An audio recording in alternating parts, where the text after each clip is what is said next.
Hello everyone, welcome to CSAP tutorial for beginners. This is Ajit Srivastav, and today we'll be discussing data types and variable in CSAP. So in part 3 we have discussed the simple types in great details. So within this what all the different kind of data types, which is value type, reference type, and we have covered simple types in a great detail, like what all the memory will be allocated and how what will be the range of each data types, and when to pick which data type, right? So if you haven't gone through that video session, I would strongly recommend you go through that. It will give you a clear picture, like uh, how to design an application, or how to write a code which will be using memory efficiently and all those things. So with that, let's start with the enum types. So enum types is again a value type where you can basically store a predefined set of value into a variable. So as I mentioned, like enum types is basically used where you want to store a fixed set of values to a particular variable. Okay, so let's see an example for that. So what is to define a enum, what you have to do is you have to use a keyword called enum. Okay, you have to give a name. So let's say because for a gender we have only two fixed values, right? Male and female. To have this value, the best approach would be to use the enum. So you just, I am typing the name of the variable that I want, and what all the value that this variable can store. So that value you have to define here. So I'll say male, comma, female. All right. So what I did, I have created one enum type. Okay, and that enum type can have only these two values. If we'll try to assign any other value other than this, it will not allow you to do so. Okay, so you can see here by default so each enum will be identified by a integer value. Okay, so this integer value always by default it starts with 0. So you can see male value is 0 and female value will be +1, which is 1. Okay, so let's say if you don't want to assign 0 or 1, if you want to assign some other value, you can always do that. I assign 4, I assign 6. Okay, you can do that. Let's say if you have assigned 4 to this, and you want it to CSAP automatically take care of it, you can do so. So if you'll see, male is assigned 4, then female will get 5, the next increment value, right? So with that, let's see how we can use this particular enum type in our code. Okay, so we want to create a variable which will hold this value, right? The variable will be of type gender enum. So we'll type this. Now this becomes your type. Okay, this is a enum type of type gender. Okay, so I want to create a variable. So first of all, you have to give a type followed by the name. So I'll say gender variable equals. Now what all the value you can give. So as I mentioned, since you are restricting the value that this variable can take, so you cannot give any just random value. You have to pick among these enum only. So to pick the value from enum, what you have to do is just type the enum name dot, and you can see what all the value you have associated here will be now listening here, right? So let me add one more and it will start coming there. Okay, so if you'll simply click on dot, you'll be able to see that as well. Okay, so simply you can use enum like this. So as I mentioned, enum will be you should use only when if you want to fix the values of a particular type. Okay, if there is a fixed set of value, then you should use enum. Okay, if you want to just print it, right line.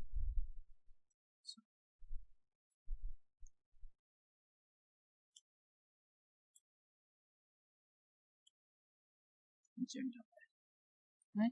Save it, press F5, and you should be able to see female.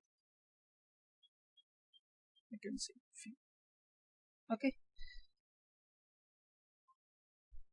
Okay, so this is enum. We can see more uses of enum maybe in later video session where I'll demonstrate some use cases there. So for now, you simply understand enum is being used where we have a fixed set of predefined values. Okay. So our next types is struct type. Okay, so let me clear this. So now question arises, what is struct? Clear struct is mainly used when you want to create a certain entity, right? So entity will have multiple values. For example, let's say I want to have a type called coordinates. Okay, so so coordinates will always have x coordinate and y coordinate, right? So for that, what I can do is I'll have a struct and I'll just name it coordinate. Okay, and within this you can define your whatever the value you want. So what it will do is it will club all this into a single entity, and wherever you want to use it, you can directly use it. So let's say I want to have an integer x coordinate.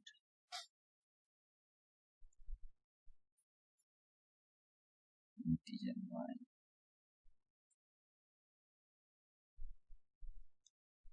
Okay, so this one. Now how to use a struct is simply you use the name that you have given.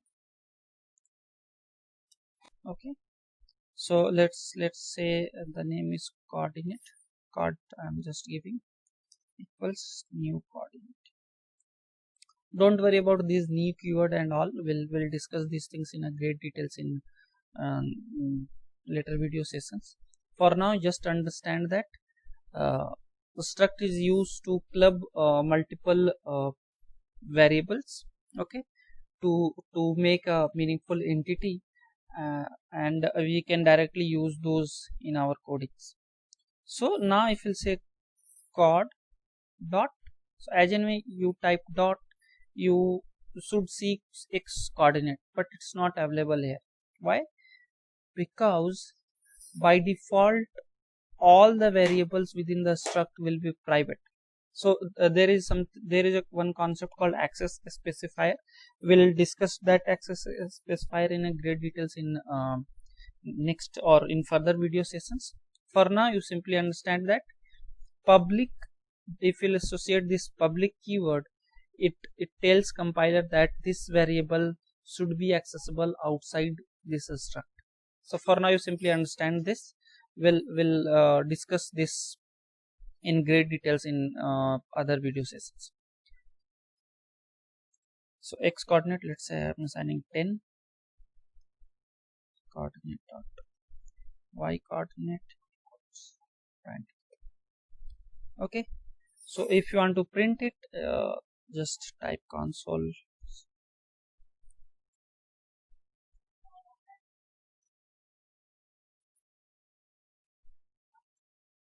x coordinate, and if you want to concatenate something, you can just give space.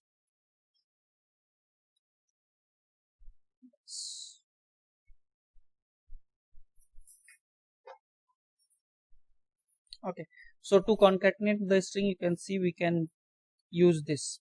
So plus what I am trying to do is x coordinate I am taking, I am concatenating empty string here, and then I am coordinating the concatenating the y coordinate. So to concatenate a string, you have to use plus in bit, right? Okay, so now let me just try to run. You should be able to see 10 space 20, right?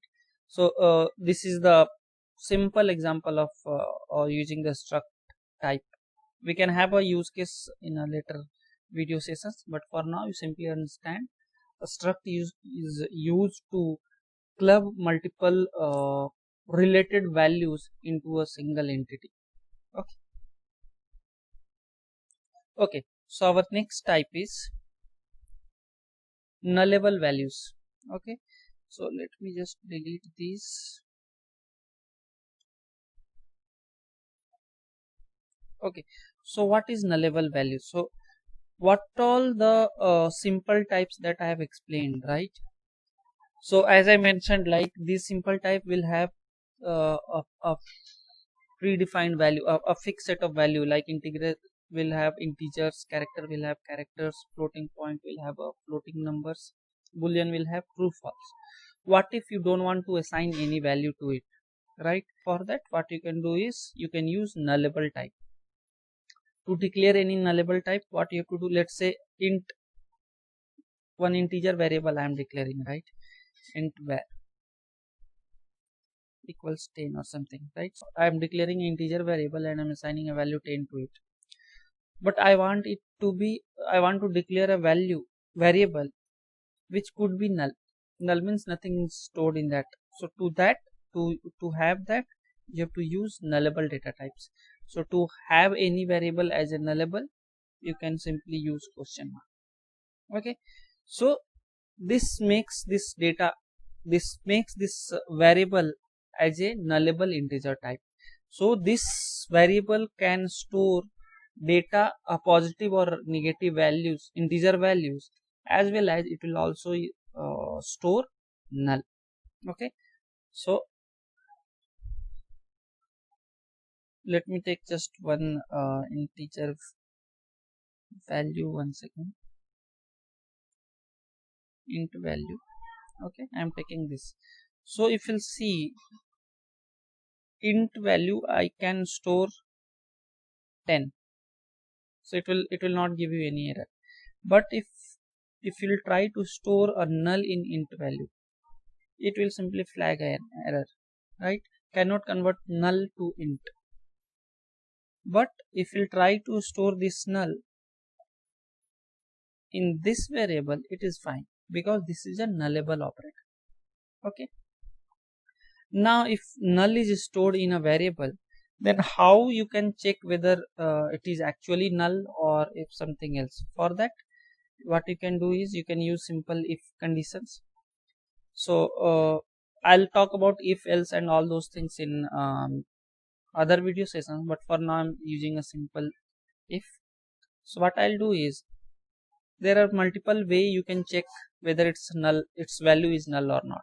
One of the simplest way is int var dot has value, right? Has value will give you true if it is having some value. It will give you false if it is not having any value. Okay, or it is having a null value. Okay, so let me print console dot white line int var is having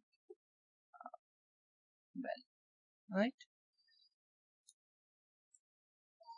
Else, I'll explain this, what is this if else it's doing, so don't worry about that.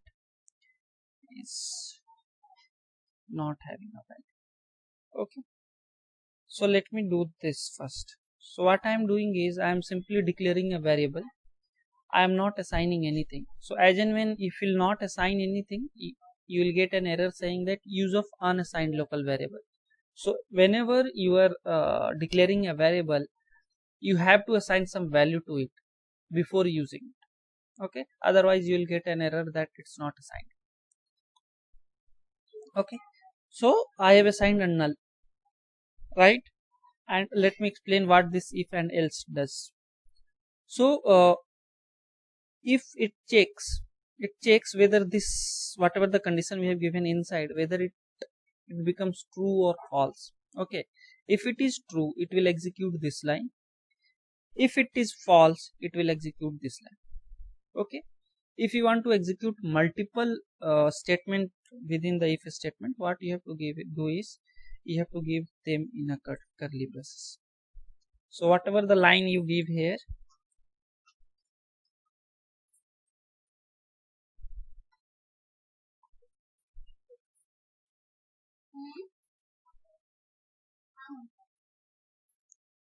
okay.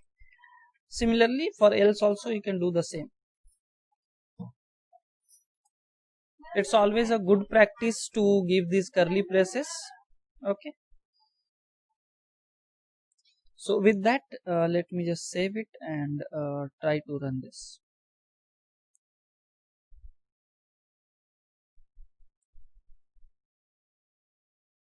So here you can see it's printing int var is not having a value. Why is it so? Because we have assigned in a null value to int var. Now instead of null, let's try to assign 10. Okay. So let's stop it, again start it, and it should print that it is having a value. You can see here both the statement got executed within the if because we have used this curly braces. Okay. And this is the statement that we are printing within this. So this is the best use of nullable operator. If so, where you should use a nullable operator where you want to store null values as well. Okay, that time you should use nullable operator. So this question mark makes type as nullable, but this should be used only in simple types. That means what all the values that I have, what all the types that I have written here, right? Is signed integral, unsigned integral, character, floating point, boolean. All this will have its corresponding nullable type. So you simply append a question mark to any of this, and that data type will become nullable for you. Okay. So this is the nullable type for you. Let's discuss the next one. Next one is tuple value type. What is tuple?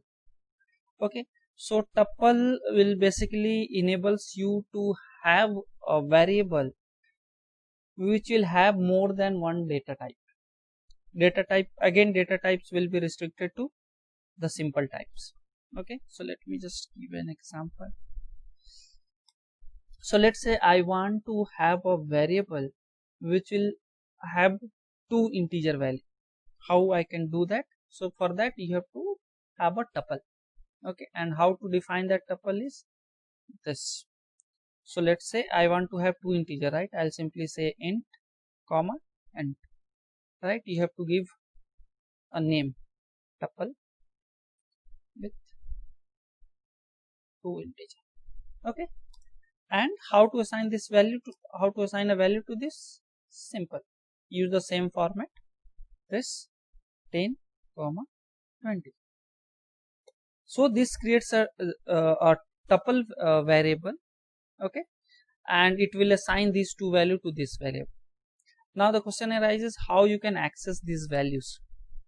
Okay, so to let's say I want to print sum of these two. So to do that, console dot, or let's say I'll use int sum value equals, then I have to access this plus this, right? So to access this, what you have to do is tuple with 2int dot item 1. So item 1 will give me 10, this plus tuple with 2int dot item 2. Okay, so in this way you will be able to get those values. Let me try to print. It should print for you. So let me run it. You should be able to see 30 here. Okay, so this is pretty easy, right? So now let's say I want to have a tuple with 3 variable. Can I do that? Yes, you can. Let's add one more integer. Then since it is having 3 variable, let's change the variable name 3. And what is the value? 30. Right? And then how will access those? simply change the name. So C# will automatically add item 3. So whatever the tuple that you are creating, right, the number of variable it will have, correspondingly it will add a variable name called item followed by the number of items that you have. So it will give you item 3, right? Simply run it and you should be able to see 60 as a sum, right? Now let's say no, I don't want to use item 1, item 2. I want to give my own name. You can do so. How to do that? Simply give name value 1, anything, any name that you want to give. Value 2, value 3, right? I have given name value 1, value 2, value 3, but still compiler is not giving me any error if I am using item 1, item 2, item 3, because now compiler is assigning two variable name. One is value 1 and whatever the default behavior is there, that is item 1, item 2, item 3, that will still holds true. So with that you should be able to see value 60, that is here, right? If you want to use the value, you simply remove this. For this value 2 you can, so now 10 can be referred either using variable name item 1 or whatever the name you have given, which is value 1. So 10 will be accessible using tuple with 3 int dot item 1 or value 1. Similarly item 2 or value 2, item 3 or value 3, right? Now next question is whether I can use any other data type. Yes, you can. So let's say instead of this I am saying boolean and I am giving any name condition. Let's say condition, I am giving a name condition. Now since this is boolean, I cannot give an integer value here, so here you have to give any boolean value. So boolean can have either true or false. Okay, so I gave this. Now again item 3 is a boolean variable and I cannot add a boolean value to integer, so I cannot do this.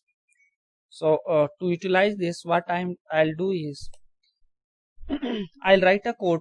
So if this value, if this condition value is 3, I'll do addition of these two number. If condition value is false, I'll do subtraction of these two number. How to do that? Simply if, so as I mentioned, right, to check any condition you have to use if condition, right? And what is the condition that you have to check is if this variable is true, right? So to how to get this variable, tuple with 3 int dot, either you can use item 3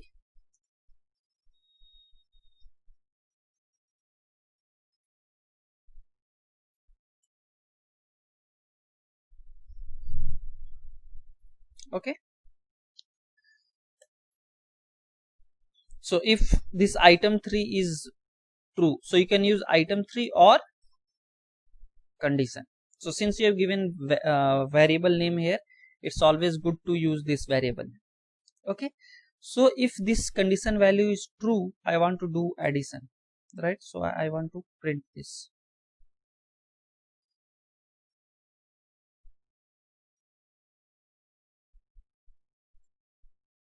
So I will simply print this. Okay, else if that value is not true, then I want to print this. Instead of addition, I'll do subtraction. Okay, so it's clear, right? A tuple can have any values. Each value can be accessed by item 1, item 2, item 3 based on the number of values, based on the number of variables that you have defined. Okay, you can give a name to a tuple variables. Okay, that is this one. Okay, and this, the type within the tuple can be different from one another. Okay, so let me just run this. So let me just explain the code. So if this condition is true, which is currently set to true, so we should see the sum of 10 plus 20, which is 30. So just run it. You should be able to see 30, right? So now let me set this value to false. Now run it. You should be able to see 10 minus 20, which is minus 10. Okay. So this is all about the value type. We'll discuss about the reference type in next video session. I hope it is clear for you. If you have any doubt, you can always comment in the video, and I'll try to answer all of your questions. But and also make sure that you subscribe to my channel, and you have clicked on the bell icon, so that whenever I post any video, you can immediately come to know. And please do subscribe, because based on your subscription, it encourages me to create more videos, and help you out with simple concepts. Okay, so please do subscribe and click on the bell icon. Thank you for watching this video. Have a good day.